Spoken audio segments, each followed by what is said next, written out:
Wanneer kom by oefentye en so, dan daag die mense nie op nie, of wanneer ons moet optree.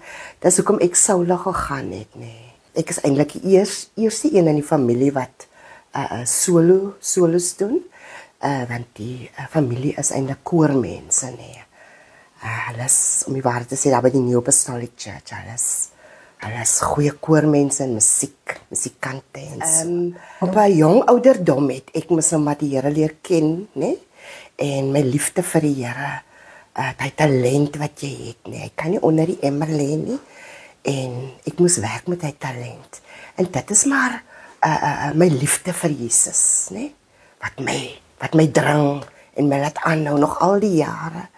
My ma was altyd die een wat vir my deure oopgedruk het, nee, so wanneer die groot manne kom, van die Kaap af of waar vandaan, dan sal sy altyd vir my 'n plekkie maak, nee, vir in die voorprogram en so. So ek het met baie groot stemme saamgesing, of voor hulle voorprogram gedoen. Dit is nou onder andere Jonathan Butler, nee, hy was by ons klein dorpie, in 'n Barbie. Daar was Walter Brown, David September,